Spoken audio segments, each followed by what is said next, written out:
কাজে যাইয়া নবীজি পায়খানা মোবারক যেটা করতে গেলেন, নবীজি একদিন হঠাৎ করে পায়খানা করতে গেলেন।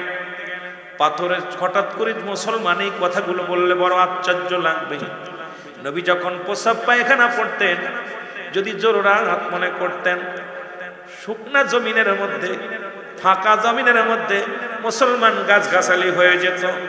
আবার রাসূলুল্লাহ সেখান থেকে কাজ সারিয়া উঠতেন, আবার জঙ্গল পরিষ্কার হয়ে যেত। এটা মহান আল্লাহ রাব্বুল আলামিন দান করত হাবিবের। এত সম্মান, এত ইজ্জত আমার আল্লাহ দিয়েছে আমার নবীরে। এই জন্য সুন্নিরা নবীর জন্য পাগল। আমার বাবারা শুনে নাও, রহমতের নবী পায়খানা করলেন। আম্মা জান আয়েশা সিদ্দিকা দৌড়াইয়া যাইয়া নবীর পায়খানা মুবারক খুঁজতে লাগলেন। সুবহানাল্লাহ বলেন, সুবহানাল্লাহ। আম্মা জানের গা দিয়ে ঘাম ছড়ে। জমিন বলে, আমার মাওলা, আমার একটু কথা বলার সুযোগ করে দাও। আম্মা জানের সঙ্গে কথা বলবো। আম্মা জানের গা দিয়ে ঘাম ঝরে। আম্মা জান একটা পাথরের মধ্যে আর একটা পাথর জ্বালাইয়া জ্বালাইয়া নবীর পায়খানা দেখতেছে। জমিন বলে, আম্মা জান। আম্মা জান চারিদিকে, ডান দিকে তাকায়, লোক দেখে না। বাম দিকে তাকায়, লোক দেখে না। সামনে পিছনে দেখে, লোক দেখে না। ডাকতে বলে, আম্মা জান। আবার ডান বামে তাকায়, লোক দেখে না। তৃতীয়বার ডাক দিলেন, আম্মা জান। জোরে জোরে চিল্লা বলা যাবে না মারহাবা। আম্মা জান, আপনি কি খোঁজেন গো? আম্মা জান ডাকতে বলে, কে রে তুমি ডাকলা আমারে? আমি তো কাউকে দেখতে পাই না। জমিন বলে, আম্মা জান, আমরা মাটি। ও আম্মা জান, আপনি কি খোঁজে? কই মাটি রে ও জমিন। এই মাত্র আমার নবী জরুরাত কাজ করলেন, নবীজি পায়খানা মুবারক করলো। আমার নবীর পায়খানা কোথায় গেল একটু বলো আমারে। আমার বলো, আমার নবীর পায়খানা আমি দেখবো কেমন? সাহাবীরা যখন জিগাইবে আমারে, যদি কেউ জিগায় রাসূলুল্লাহর পায়খানা কেমন ছিল, আমি কি বলবো? যেহেতু তারা আমি অর্ধঙ্গিনী, আমারে বলো জমিন রে, আমার নবীজির পায়খানা মুবারক কোথায় গেল? জমিন বলে, আম্মা জান গো, যেদিন থেকে আমার মালিক আমারে জমিন বানাইছে সেই দিন থেকে আমি অপেক্ষা আছি, কবে আমার নবী আমার উপরে দিয়ে হাঁটবে, কবে আমার নবী আমার উপরে প্রস্রাব করবে, কবে আমার নবী আমার উপরে পায়খানা করবে। আমার নবী পায়খানা করেছে, আমরা জমিন হা করে খেয়ে ফেলেছি। জোরে বলো সুবহানাল্লাহ। আরো জোরে। আমরা জমিন হা করে খেয়ে ফেলেছি। যে সমস্ত মৌলবীরা কয় নবীও মানুষ আমরাও মানুষ, ওই মৌলবী পায়খানা করলে কুত্তায় খায় না। আমার নবীর পায়খানা জমিন পায় না। যে মৌলবী পায়খানা করে কয় দোস্ত খা, খুব ভালো, আমি বড় পীর সাহেব, আমি বড় মাওলানা, আমি বড় মুফতি, খা। কুত্তায় শুয়ে শুয়ে দেখে এটা হারাম না হালাল। কথা কয় না? এটা কুকুরে শুয়ে শুয়ে দেখে এটা চলবে কি চলবে না। যে মৌলবী কয় নবী আমগার মতো মানুষ, এই মৌলবীর পায়খানা কুত্তায় খায় না, আমার নবীর পায়খানা জমিন পায় না। এই মৌলবী যদি কয় নবী আমগার মতো মানুষ, আমরা সুন্নিরা মেনে নিতে পারি না। জোরে বলেন ঠিক কিনা? এটাই আমাদের অপরাধ, এটাই আমাদের অপরাধ, এটাই আমাদের অপরাধ। কারণ নবীকে সাধারণ বললে জীবন দিতে রাজি আছি, নবীরে সাধারণ মানতে পারি না। জোরে বলেন ঠিক কিনা? দুনিয়ার মুসলমান গভীরে মনোযোগ শোনো। গভীর রাত্রে নবী ঘুম নাই মানে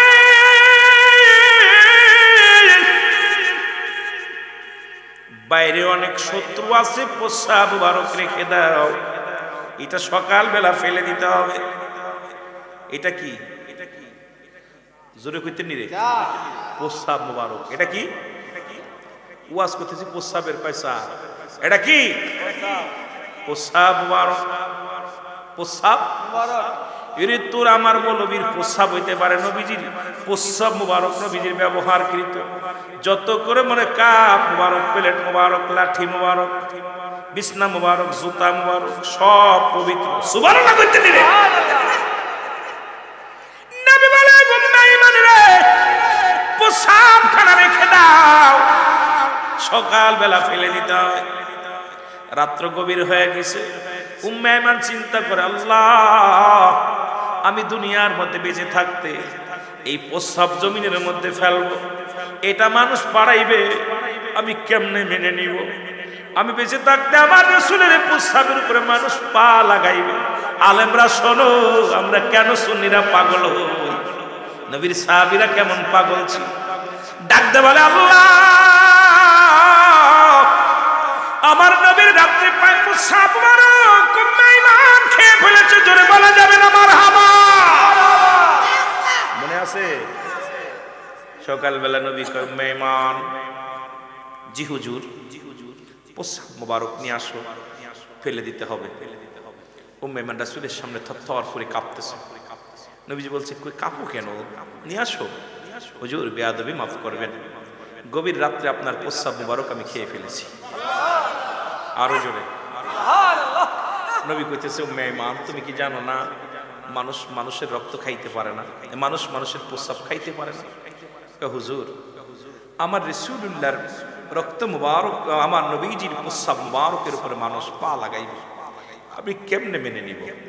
একেতে আমার রাত্রেবেলা পিপাসা লেগেছিল, দ্বিতীয় ওই প্রস্রাবের ভিতরে এত ঘ্রাণ পাইতেছিলাম, সুবহানাল্লাহ কইতেন নি? সুবহানাল্লাহ, এত ঘ্রাণ পেতেছি পানিটার ভিতরে, তখন আমি সহ্য করতে পারিনি, খেয়ে ফেলেছি। সুবহানাল্লাহ। আমার জেনে রেখো, কিয়ামত পর্যন্ত তোমার জাতির মধ্যে যত বংশ বাইর হবে, প্রত্যেকের গা দিয়া ওই হরিণের পেট থেকে যে নিগ্র নাভি কস্তুরী সেন্ট বাইর হয়েছিল, ওইটার ঘ্রাণ তোমার জাতির মধ্যে বাইর হবে। জোরে বলো সুবহানাল্লাহ। ফতোয়া কোথায় দাও মৌলভী সাহেব? আজকে যে প্রসাব করতে আইছেন, পাশে যারা প্রসাব গতকালকে মিলে যারা যাবে, ধুর ওয়া শুনতেছিল, সব প্রসাব করে করে ভাসিয়ে দিচ্ছে, এক সপ্তাহ গন্ধ থাকবে। জোরে বলেন ঠিক? কথা কয় না কেন? কথা কেন? আশপাশে করেন নাই প্রসাব?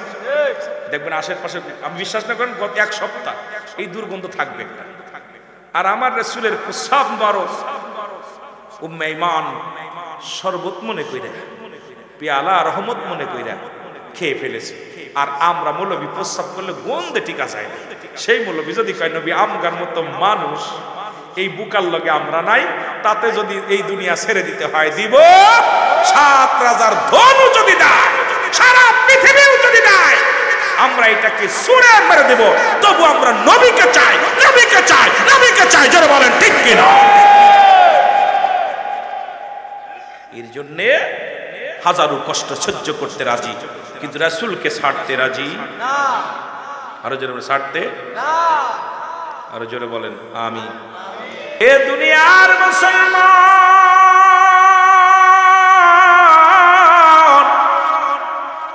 দুরুদি বন্দনা শুনে নাও।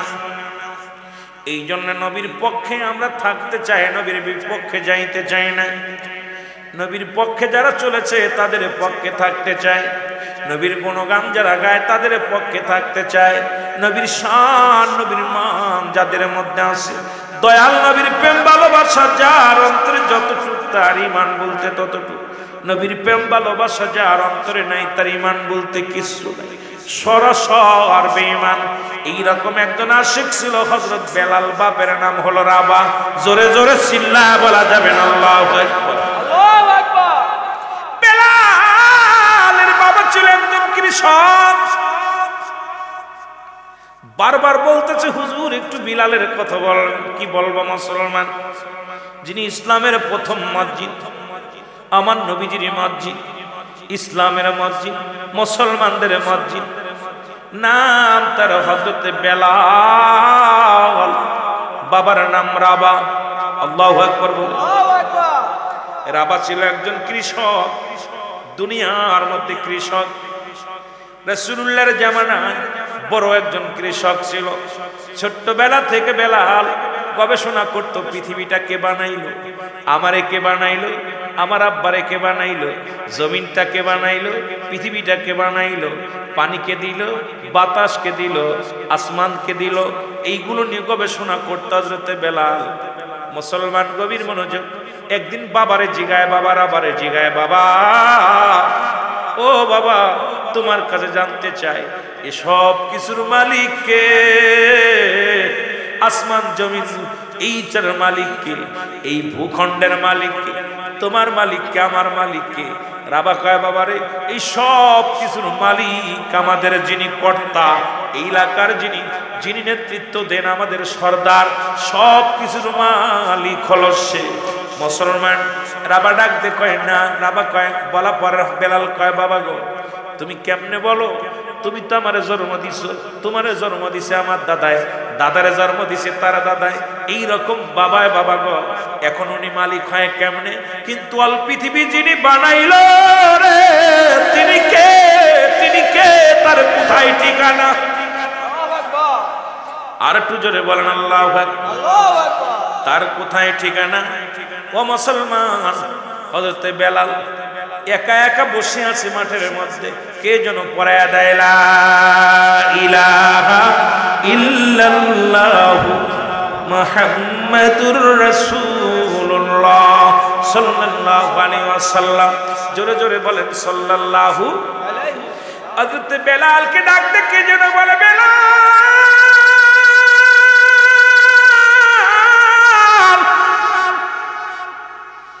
আল্লাহ ছাড়া কোনো মাবুদ নাই রে, আল্লাহ ছাড়া কোনো ইলাহ নাই, আল্লাহ এক, আল্লাহ দ্বিতীয় নাই।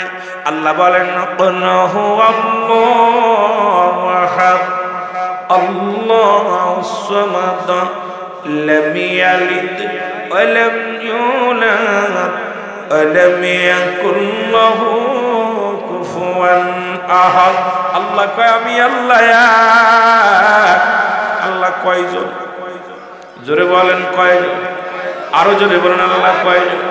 আল্লাহ কয় হাবিব রে আপনি জানায়া দেন আমি আল্লাহ এক, কারোর জন্ম দিই নাই, কারো থেকে জন্ম নিই নাই, আসমান জমিনের মধ্যে আমার সমতুল্য আর কেউ নয়, আমি কারোর মুখাপেক্ষী নয়, সবাই আমার মুখাপেক্ষী। সুতরাং এই পৃথিবীর সব কিছু তার মুখাপেক্ষী। এখন আল্লাহ এক, এই সাক্ষী দেয় কে রে? সব দুনিয়ার মানুষগুলো, আসমান জমিন সাক্ষী দেয় আল্লাহ, পৃথিবী সাক্ষী দেয় আমার আল্লাহ। এ মুসলমান আপনিও সাক্ষী দিবেন আল্লাহ এক, দ্বিতীয় কেউ নাই। বেলাল ডাক দিয়া বলে আল্লাহ কে আমার শিখাইলো লা ইলাহা নাই কোন ইলাহ ইল্লাল্লাহ এক আল্লাহ ছাড়া। সেই আল্লাহ কোথায়? সেই আল্লাহ পার ঠিকানা কি আমি জানতে চাই। এবার কে যেন শিখায় দেয় এই বেলাল রে, তাকে পার ঠিকানা হলো নবী মুহাম্মদুর রাসূলুল্লাহ। জোরে জোরে চিল্লায় বলা যাবে না সাল্লাল্লাহু আলাইহি ওয়াসাল্লাম? জোরে জোরে চিল্লায় বলো আল্লাহু আকবার। বেলাল পাইয়া ঠিকানা পেয়ে গেছে। বেলাল যা বলতে আব্বা আপনি বললেন আপনি আমার আব্বা, আপনি আমার জন্মদাতা পিতা, আপনার দাদা, আপনার বাবা আমার দাদা, উনি আপনার জন্মদাতা, তার আব্বা এইরকম, এরপরে এই অমুকের পরে অমুক, অমুকের পরে অমুক। সুতরাং এটা তো একজন নয়, সৃষ্টিকর্তা তোমার বানাইছে এইরকম একজন পরিবর্তনশীল। তো তোমার আগে ছিল কিনা, তার আগে ছিল কিনা, তার আগে ছিল কিনা জিজ্ঞেস কইছে আব্বা জান এই ভূখণ্ডের মালিক আমার আল্লাহ। সুবহানাল্লাহ। আল্লাহকে যেটা বলেন কে? আল্লাহ। আসমানের মালিক কে? আল্লাহ। জমিনের মালিক কে? আল্লাহ। সব কিছুর মালিক আল্লাহ। আল্লাহ। রাবা চিন্তা করে এই কথা যদি জানতে পারেন তারা আমারে তো শুদ্ধ গোষ্ঠী শুদ্ধ সুযোগ্য করব, এই পোলায় আমারে ফাঁসি দিব, এই পোলা রাখা যাবে না, এই পোলারে যে কোনো মূল্যে, একটি গরিব মানুষ, এই বদমাইশ পোলার রাখা যাবে না। চিন্তা করে এটা রাখলে জ্বালা, আমার যেভাবে পড়াশোনা করে এইরকম বেজালে আসি। বেলাল রে একেতে বাজারে অভাবী সংসার, বেলাল রে সাজায় গুজায়, কাজে বাবা চলো বাজারে যাই। কয় কেন? কয় বাবা তোমারে নিয়ে যাবো বাজারে। বাজারে নিয়ে গেছি বেলাল রে, নিয়ে যায় বিক্রি করবো। বেলাল রে দাঁড়া করছে। বেলাল কাব্বা যান এখানে আনছেন? কয় বাবা আমি তোরে বিক্রি করবো, তোরে লালন পালন করা আমার দ্বারা সম্ভব না। কিনতে কিনতে এক বড় পড়ার হাতে পড়ছে, সেই নামটা হলো উমাইয়া। জোরে বলেন ঠিক কিনা? ওনার গোলাম, উনি কিনে নিছে কিছু দিনার দিয়া হযরত বেলালকে করাই করলেন। বেলাল রে নিয়ে চাকরি দিছে। চাকরিটা হলো বকরি চড়ানো। চাকরিটা কি? পৃথিবীর সবচাইতে বেয়াদব প্রাণী হচ্ছে বকরি, ছাগল। একটু বৃষ্টি পড়লে ব্যা ব্যা করে তাহলে জোরে কোন ঠিক কিনা? কান ধরে টানলো ব্যা ব্যা করে, ক্ষুধা লাগলে এমন ব্যা করে মানুষ বাড়িতে ঘুমাইতে পারে না। জোরে এই বকরি চড়াইছে রাহমাতুল লিল আলামিন, বেলালও চড়াইছে। সুবহানাল্লাহ কইতেন নি? সবচেয়ে বেহায়ে প্রাণী হচ্ছে বকরি, কথা হনে না। 50টা গরু পোষা যায়, ক্ষুদা লাগছে গরু চুপ করে বয়ে থাকে।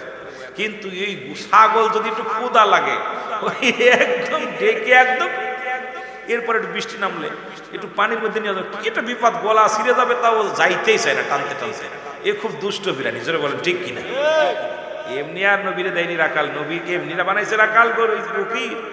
এই উম্মাতিরা বেজাল করবো, নবী সহ্য করবো, জোরে কোন ঠিক কিনা? উম্মাতিরা বেজাল করবো, নবী সহ্য করবো। আমার বাবারা বেলাল রে বিক্রি করে দেওয়া পর বকরি চড়াইতেছে আর বয়া বয়া খালি চিন্তা, ইল্লাল্লাহু ইল্লাল্লাহ লা ইলাহা ইল্লাল্লাহ, বলো ইল্লাল্লাহ লা ইলাহা। বেলাল ডান দিকে তাকায় দেখে আমার খোদা আল্লাহ, বাম দিকে তাকায় মালিক আমার আল্লাহ, ডান দিকে তাকায় মালিক আমার আল্লাহ, পিছন দিকে তাকায় মালিক আমার আল্লাহ। বেলাল দেখে ভূখণ্ড বানাইছে কে? আমার আল্লাহ। বাতাস দেয় কেড়ে? সে তো আমার আল্লাহ। এর খাওয়ায় কেড়ে? সবই আমার আল্লাহ। বাসায় কেড়ে? সবই আমার আল্লাহ। এমন ভাবে জিকির করা শুরু করলো, ইল্লাল্লাহ ইল্লাল্লাহ, আমার আল্লাহ আল্লাহ আল্লাহ। বেলালের বিরুদ্ধে অভিযোগ চলে গেল ওমায়ের কাছে, ওমায়ারে কোথা থেকে এক পাগল ধরে আনছো, মাঠের মধ্যে যাইয়া বকরিগুলো ছেড়ে দিয়া শুধু আল্লাহ আল্লাহ বলে, তোমার নাম একবারও জপে না। তুমি যে তার ভগবান, তুমি যে তার মালিক, তোমার নামটা একবারও জপে না, শুধু জপে আল্লাহ। বেলালকে ডাক দেনা হলো, বেলাল। বেলাল বলে, জি হুজুর। বেলাল রে তোমার মালিক কে? বলে আমার মালিক আল্লাহ। বেলাল রে তোমার খাওয়াই কে? বলে আল্লাহ। বেলাল রে তোমার বাসাই রাখছে কে? বলে আল্লাহ। ও বেলাল, সব কিছুর মালিক কে? বলে আল্লাহ। এবার বেলাল বলে, হুজুর আপনার কাছে জানতে চাই, আপনার মালিক কে? কয় আমি। আপনার খাওয়াই কে? কয় আমি। আমার কিছু করে কিনে আমি। বেলাল কয়, না না, সব কিছুর মালিক আমার রব, আমার আল্লাহ। জোরে জোরে বলো আল্লাহু আকবার। আরো জোরে জোরে চিল্লায়া বলা যাবে না আল্লাহু আকবার। আল্লাহু আকবার। বেলাল ডাকতে বলে, মালিক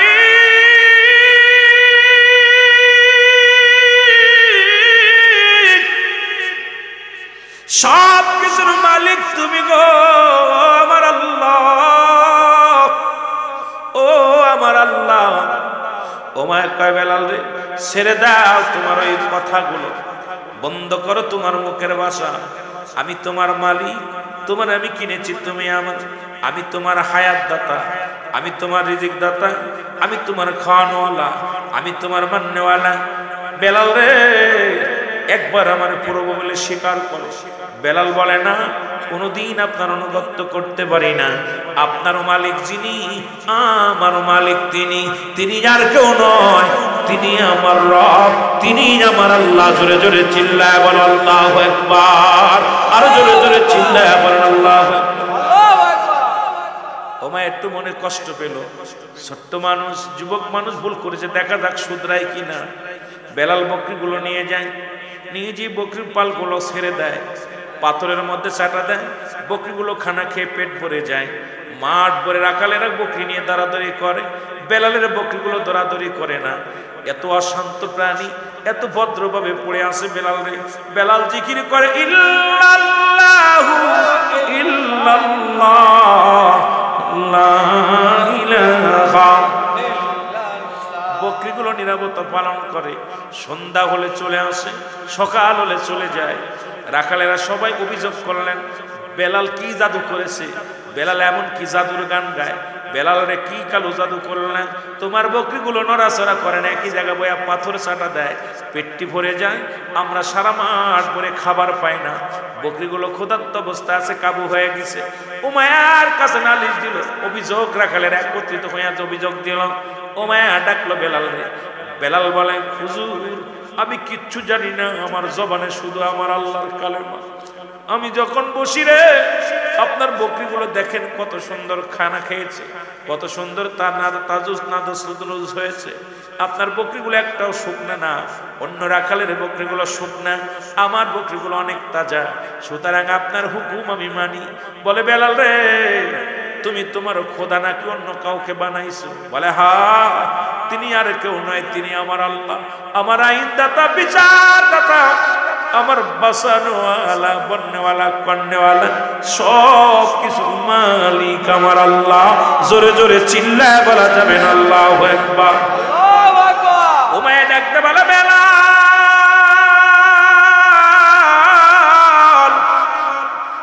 তুমি যদি ওই খুদারে বইলা না যাও রে, যারে দেখা যায় না, যারে কোনোদিন নাই করে দেখো নাই, যারে কোনোদিন দেখতে পাও নাই, সেই খোদারে মানো।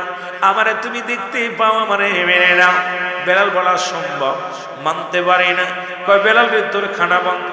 বেলালের খানা বন্ধ হয়ে গেল। বেলালের খানা বন্ধ করে তাকে আটকায় রাখলেন। বেলাল আরো জোরে জোরে কালেমা পড়ে, ইল্লাল্লাহু ইল্লাল্লাহ লা ইলাহা। বেলাল এই অবস্থার জোরে জোরে কালেমা পড়ে। বেলালকে ডাকতে বলে উমাইয়া, বেলাল রে, কালেমা ছাড়বা কি ছাড়বা না, এটা ছেড়ে দাও। বেলাল পায় না।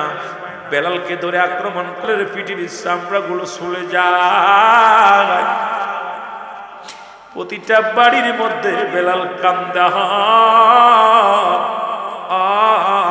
আমার আল্লাহ।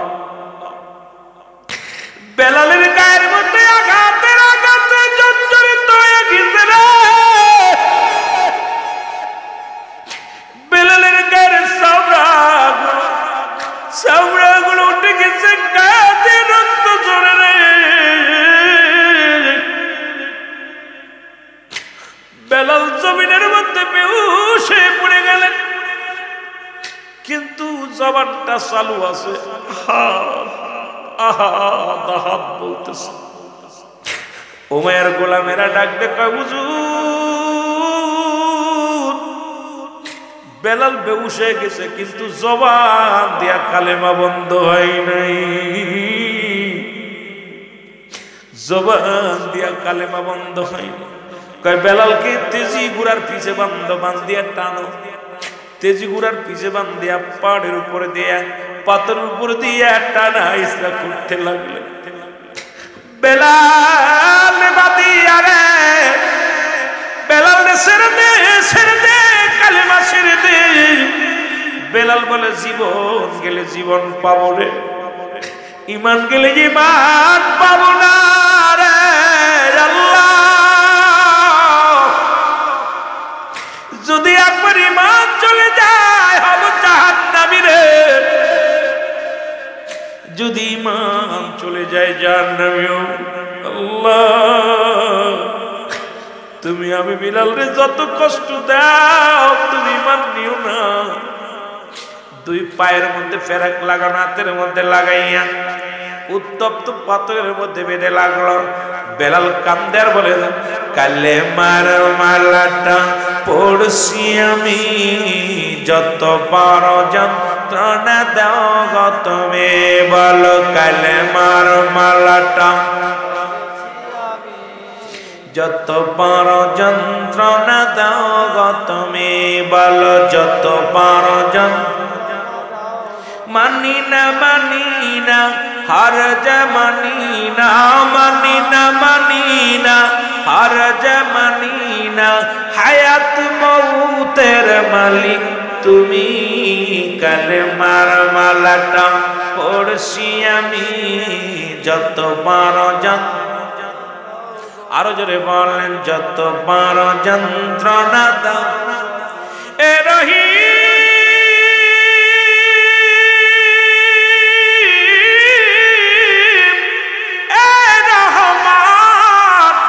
আমার জীবনের মালিক তুমি, বলাই আমার জীবনের মালিক তুমি। এই কালেমার মালাটা পড়ছি আমি, যত বড় যন্ত্রণা দাও গো তুমি। বলো যত বড় মানি না হার যে মানি না, মানি না হার যে মানি না, হায়াত মৌতের মালিক তুমি, কালেমার মালাটা যত বড় যন্ত্রণা দাও গো তুমি, বলো যত বড় যন্ত্রণা দাও গো তুমি। আহা, পারবেন নি? সহ্য করতে পারবে? বেলাল উত্তপ্ত বালুর উপরে অনেক লম্বা ইতিহাস, আর মাত্র 10-12 মিনিট কথা বলবো, এই জন্য সংক্ষিপ্ত করা লাগবে। দাদু ভাইয়েরা আমার, আখেরি মোনাজাত করে যাবেন। বেলাল উত্তপ্ত নদীর ভিতরে পাহাড়ি অঞ্চলে ফেলে রাখলেন। বেলালের জীবন যায়। উমাইয়া ঘোষণা করল, যতক্ষণ পর্যন্ত জবান থেকে কালেমা বন্ধ না হয়, যতক্ষণ পর্যন্ত আমাকে খোদা বলে না মেনে নেয়, মারা বন্ধ হবে না। ওখান থেকে কেউ ওনার বুটের উপর থেকে পাথরটা সরাবে না। বড় একখানা পাথর বুকের উপরে চাপা দিয়ে রাখলেন, হাতগুলো বান্ধা, পাগুলো বান্ধা। বেলাল অনেক কষ্ট করে নিঃশ্বাস নেয়, দম ছাড়ে আর রাত বলে কান্দে। খবর শুনতে পাইলেন হযরত আবু বকর সিদ্দিক রাদিয়াল্লাহু তাআলা আনহু, শুনতে পাইলেন এই রাজ্যের মধ্যে একজন আশিকে রাসূল জীবনে নবীর দেখে না, আরে নবীরে না দেখা পাগল হয়ে গেছে রে, নবীরে পাই নাই, নবীর জন্য পাগল, আমার মাওলার জন্য পাগল। আবু বকর যখন খবরটা শুনতে পাইলেন এক দড়ি ছুটে আসলেন, এসে দেখে রে বেলালকে পাহাড়ি অঞ্চলের মধ্যে মরুপ্রান্তরে হাত পায়ে রশি দিয়া বেঁধে বুকের উপরে একখানা পাথর দিয়ে রাখছে। আবু বকর পাশে যে ডাকতে বলে, বেলাল রে আমি আইছি,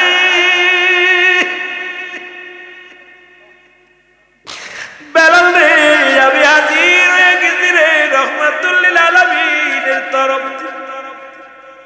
আমার মাওলা আমারে পাঠায় দিয়েছে রে। বেলাল, বেলালের কানের কাছে মুখের কাছে কান লাগায় শোনে, রব্বি মুসলমান বেলালের মুখের কাছে কান্না নিয়ে শোনে, আহা দাহাত শব্দ বাইর হয়। একটা দড়ি আবু বকর দৌড়ায় চলে গেছে উমাইয়ার বাড়ি। ডাকতে বলে, উমাইয়া রে আমি জানি তুমি জ্ঞানী মানুষ, আমি জানি তুমি একজন পণ্ডিত মানুষ, আমি জানি তুমি মহাজ্ঞানের জ্ঞানী, তবে তোমার মতো বলদ আমি দুনিয়ায় দেখি না। উমাইয়া কয়, কে রে তুমি আমারে বলদ বলো? তুমি কে? বলে, আমার নাম আবু বকর সিদ্দিক, এসেছিলাম আপনার রাজ্যে বাণিজ্য করতে, এসেছিলাম ব্যবসার কাজে। হঠাৎ শুনতে পাইলাম আপনি একটা বোকামি করেছেন, সেই বোকামির জন্য একটু পরামর্শ দিতে আসলাম। বলে, কি বলতে চাও তাড়াতাড়ি বলো। বলে, হুজুর সবাই আপনারে খোদা বলে মেনে নিয়েছে। বলে, হ্যাঁ, আপনার একজন মনি গোলাম সে নাকি আপনার অনুগত্য হয় নাই, খোদা বলে মানে নাই। তারে দেখলাম মরু প্রান্তরে পাথর চাপা দিয়ে রাখছেন, যদি আপনার জমিনের মধ্যে মারা যায় আর যদি আপনাকে অস্বীকার করে তাহলে মানুষ আপনাকে ইজ্জত দেবে না। যে আপনার মানে না তাকে আপনার রাজ্যে আপনি মরতে দিবেন না। যে আপনাকে শ্রদ্ধা করে না তাকে কেন আপনার রাজ্যে মরতে দিবেন? তাহলে তো ইতি জিতে গেল, আপনি পরাজয় মানলেন। উমাইয়া কয়, তুমি তো ভালো বুদ্ধি দিছ, আগে বলতে তো বুদ্ধি পাই না। যেহেতু আমার অনুসরণ করে না, আমার খোদা বলে মানে না, ওরে তো আমার রাজ্যে মরতে দিতে পারি না। কি করা যায়? ওরে জঙ্গলে তাড়াতাড়ি টেনে ফেলা। কে কে আসি রে, তাড়াতাড়ি আয়, আরে তাড়াতাড়ি আয় রে, যদি মারা যায় তাহলে আমি তো পরাজয় মেনে গেলাম বেলালের কাছে। আবু বকর কয়, ভাই এত উত্তেজিত হয়েন না, আমিও বাড়ির দিকে যাব, আপনার লোকজন দিয়ে ফেলায় লাভ নাই। যদি আপনি বেলাল রে আমারে দিয়ে দিতেন আমি নিয়ে যেতাম। কয়, তাড়াতাড়ি নেও, আমি ফিরি নেব না। যদি বেঁচে যায় আমি ওরে গোলাম বানাবো, যদি মরে যায় জঙ্গলের মধ্যে ফেলে দিব, পাহাড়ের মধ্যে ফেলে দিব। উমাইয়া কয়, দে রে দে, যা দিবি দে। মরা ডারে তাড়াতাড়ি ল, যেন মরে না আমার জমিনের মধ্যে। আমার জমিনের মধ্যে যদি মরে যায়, আমার মহল্লার মধ্যে যদি মরে যায়, আমি উমাইয়া আমার প্রজাদের কাছে ছোট হয়ে যাব, ওরে মরতে দেওয়া যাবে না। দে যা দিবি দে।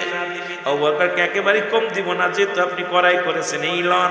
মুঠ ভরে দিয়ে দিলেন কিছু দিনার নিয়া। উমাইয়া তাড়াতাড়ি যাও, নিয়ে যাও। বেলালের কাছে যাইয়া আমার নবীর পাগল হযরত আবু বকর সিদ্দিক রাদিয়াল্লাহু তাআলা যে পুত্রের বেকুকের পাথর করে যখন সরাইছে রে,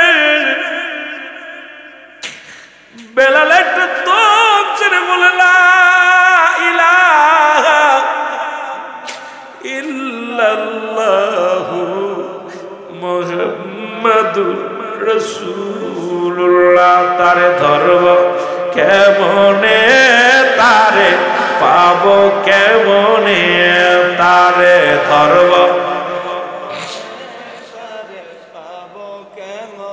রে। আল্লাহ আল্লাহ নামটি শুধু, আল্লাহ আল্লাহ নামটি শুধু, নাম শুনি কানে, তারে ধরব।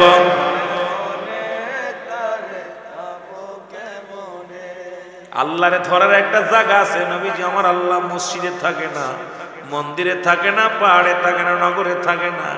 আল্লাহ থাকে মুমিনের কলবে। আল্লাহ বলেন ফি আনফুসিকুম ফালা তুবসিরুন। ও বান্দিগণেরা, আমার নিদর্শন তোমাদের মধ্যে আছে। আমি থাকি তলাশি বান্দার কলবের মধ্যে। এখন আল্লাহরে খুঁজতে হলে পাহাড়ে নগরে কোথাও যাওয়া লাগবে না, আল্লাহ থাকে মুমিনের কলবের মধ্যে। এই জন্য মুমিন সদা সর্বদা আল্লাহর সঙ্গে মিরাজ হয়। ও তারে ধরব কেমনে, তারে পাবো কেমনে, তারে ধরব। ওরে নাম শুনিয়া হইলাম পাগল, নাম শুনিয়া আমরা গোলামে, তারে ধরব কেমনে, তারে পাবো কেমনে, তারে ধরব। আমার ভাইরা, এত সহজ না। আল্লাহকে পাওয়ার ঠিকানা আছে। মসজিদে গেলে মনে আল্লাহ পেয়ে যাচ্ছে। আল্লাহ প্রতিটা মুমিনের কলবের মধ্যে। মুমিন হতে হবে, জোরে বলেন ঠিক। মুমিনের সঙ্গে আল্লাহ দিদার হয় 5 বেলা। যখন নামাজ দাঁড়ায় লা তখন ইল্লা ব্যতীত হুজুর মানে হাজির না, কল মানে আত্মা সলাত মানে নামাজ। যখন সে নামাজ দাঁড়ায় যায়, মুমিনের সঙ্গে মিরাজ হয়ে যায় নামাজের ভিতরে। সুবহানাল্লাহ বলেন। সুবহানাল্লাহ। এরা মুমিন হইতে হবে রে। আল্লাহর বাড়ি খালি মসজিদে না, আল্লাহর বাড়ি মন্দিরে না, আল্লাহর বাড়ি গির্জায় না, আল্লাহর একটা বাড়ি আছে মুমিনের কলবের মধ্যে। এই জায়গাটা পরিষ্কার করতে হবে, জোরে বলেন ঠিক কিনা। এই জায়গা পরিষ্কার নাই, খালি কপালে দাগ ফেলাই দিছে। এই জন্য দেখবেন, আমি মনে কিছু করেন না, আমার দেখা মতো সুন্নিয়াতের কোনো ভাইয়ের এইরকম কপালে দাগ দেখি নাই। সুন্নি ভাইদের কপালে দাগ দেখছেন? আমার দেখা মতে নামাজ তো মার পেটতে পড়েই পড়তেছে, আরো তো যারা পড়ছে, কিন্তু সুন্নিয়াতের বড় বড় আকাবার যারা আছেন একটারও কপালে দাগ দেয়নি। কিন্তু অন্য মানুষের দেখি এত বড় কালা দাগ ফেটে উঠে গেছে। আমি বুঝি না, চিন্তা করি দাগ গুলো হচ্ছে কই থেকে।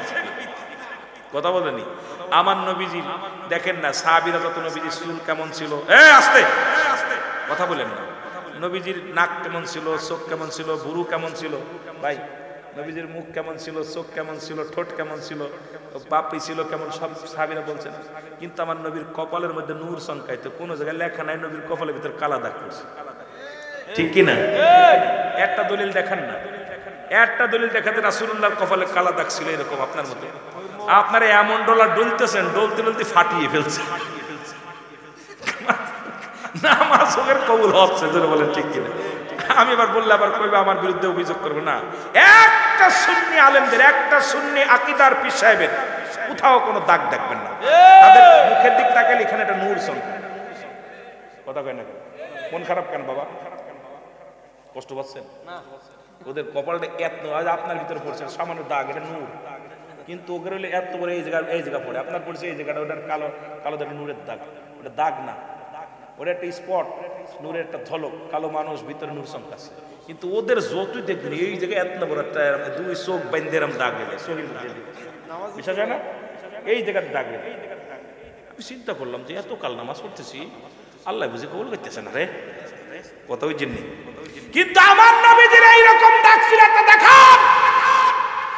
সাহাবীরা বলছে নবীর চোখ দুটি আমনে ছিল, বুরু দুটি আমনে ছিল, কান দুটি এরম ছিল, দেহ মুবারক কেমন ছিল, হাত কেমন ছিল।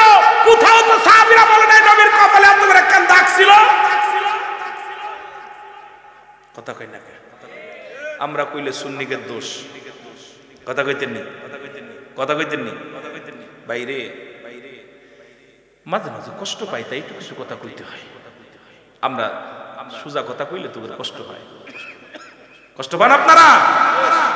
সুন্নিদের নূর চমকায়, ভিতর থেকে একটা নূর আসে, জোরে বল।